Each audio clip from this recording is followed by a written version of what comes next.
Hey, what's up? It's Jim, and I just got back from the new film, Killing Them Softly. This guy called the Squirrel has decided to set up a holdup of a mob-run poker game where all the mob guys go, and there's lots of money there. And it's been robbed before by Ray Liotta's character, and he even admitted to it once everything died down because he thought it was funny.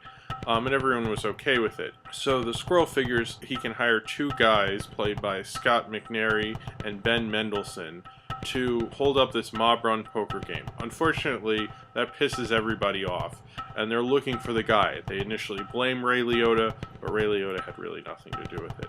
And in a very intense scene when they hold it up and Ray Liotta's telling them that they're going to get killed, someone's going to come for them eventually, they're not going to get away with this. So the mob hires Brad Pitt's character, Jackie Coogan, to find them and kill them. Now, Brad Pitt's character, Jackie Coogan, is a professional killer.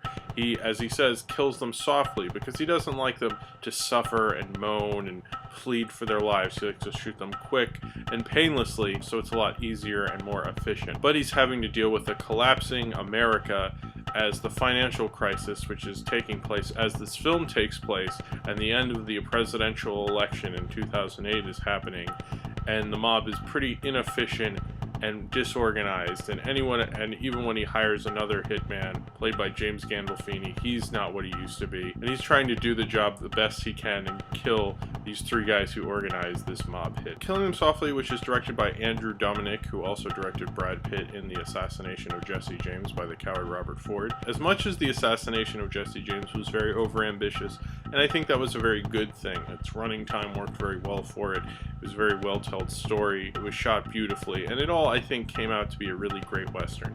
Killing Them Softly is overly ambitious, almost to a fault. You're constantly hearing car radios and hearing TVs in the background talk about the financial collapse and the presidential election and how things are changing in America while this is going on, kind of mirroring what's going on with the mobsters, because now the mobsters don't have any money because they've been held up and they lost it all in this poker game.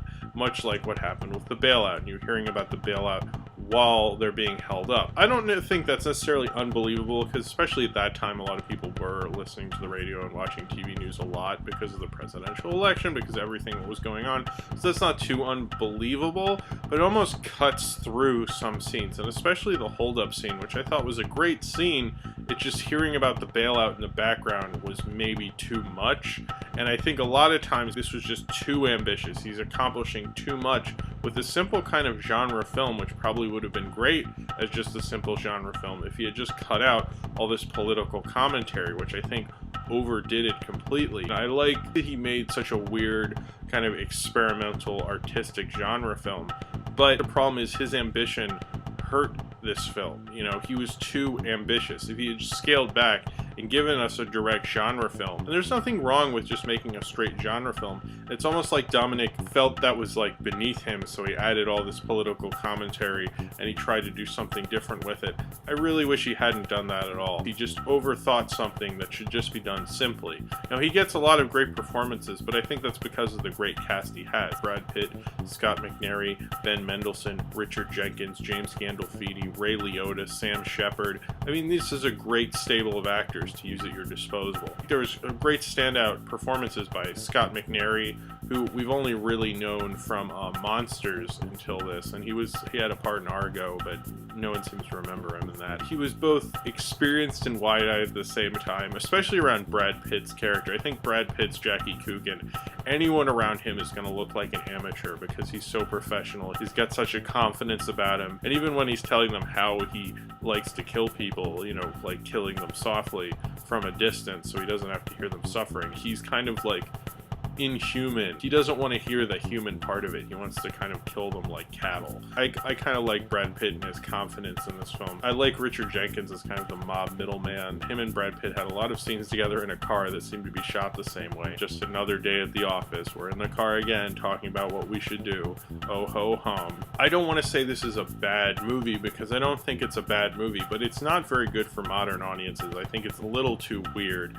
It is an interesting idea to do kind of an experimental genre film like this, and I could see how some people would really like it, but I don't think it really works overall. I think its ambition hurts it, because you're watching this film and you really just want a simple genre film out of it, and when it has its more simple genre elements, I think that's really when Killing Me Softly is at its best.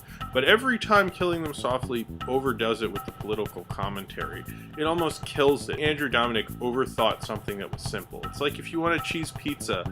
I remember one time I was with my grandma, I was staying with her, and I just wanted a cheese pizza, and she put like every vegetable she had on it. It wasn't horrible, but it was like, that's not what I wanted at all. I was just fine with a cheese pizza. It would have shown more for him and better for him as a director and for his career if he could just pull off a simple genre film, but he was too insecure almost. Like, he didn't want to just let it be just that. And I think it shows a strong level of security to just do a simple genre film and just deliver a cheese pizza, but he didn't want to do that, and so he had to overload it with all this other stuff. But I don't think that's what Killing Them Softly really needed as a film, but it's what he gave us anyway, so that's what we have to live with. And frankly, I wasn't really that into what he was giving to me, although, you know, it wasn't the worst thing in the world, it just simply was a bit too much. So if you have seen Killing Them Softly and you would like to talk about it, then comment below in the comments, and subscribe if you would like to.